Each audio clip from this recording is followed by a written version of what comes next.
महाराष्ट्र से श्वेता उमरे, आपसे निवेदन है कि कृपया अपने विचार प्रकट करें।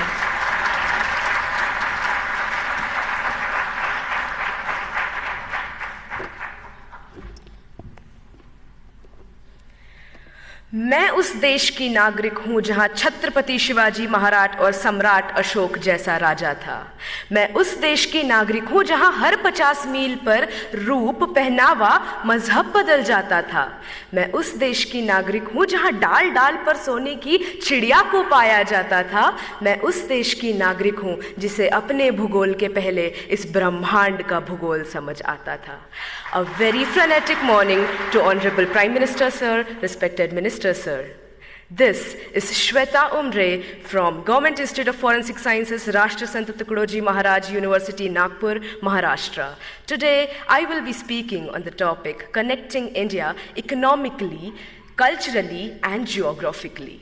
Now, when I look at this topic, I can see two aspects. The first aspect is how do we connect India to itself. The second aspect is how do we connect India to other countries globally. So when I talk about the first aspect, I dearly feel that India is already a connected nation. Now how? NASA has reportedly stated that the sound of the rotation of Earth is Om. And we have been worshipping Om, we have been worshipping landscapes, rivers, lakes since ages now, which states that our culture is born out of the geography of our country. Moving ahead to how culture is connected to the economy. When I talk on this, how can I not talk about the heritage tourism that we have, about Char Dham, about Golden Temple, about Haji Ali Dargah, about the beautiful churches of Goa.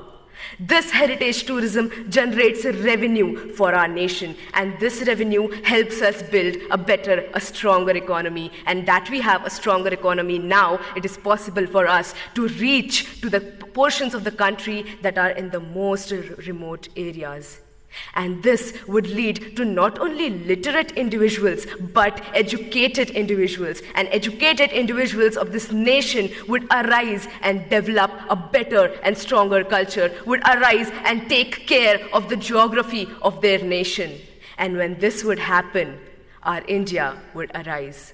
Talking of geography, when I see that people who drink water in Bengal, it comes from the Himalayas. The people who experience rainfalls in Mumbai are the clouds that are coming from Gujarat. And we have the second largest network of roads in the world, thanks to the 3% taxpayers of this country.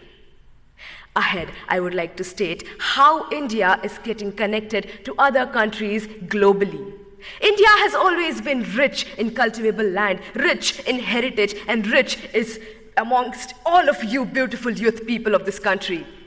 This is the reason why countries like superpowers want to come to us and invest on our land. This does not only bring pride and respect to my country, it also generates a very strong economical relationship with countries that are more developed than ours.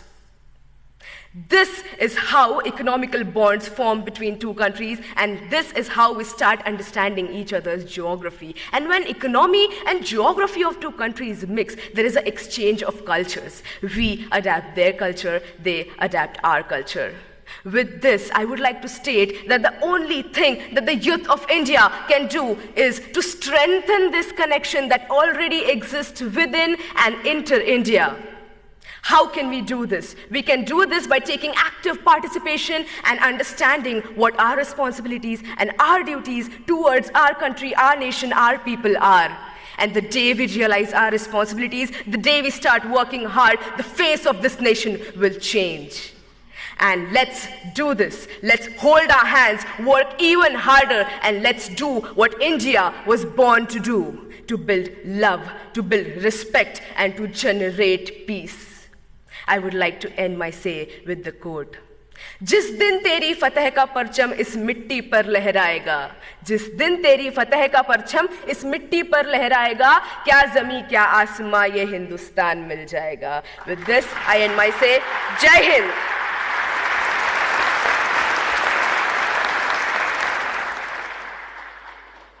Thank you, Shweta. Anjan.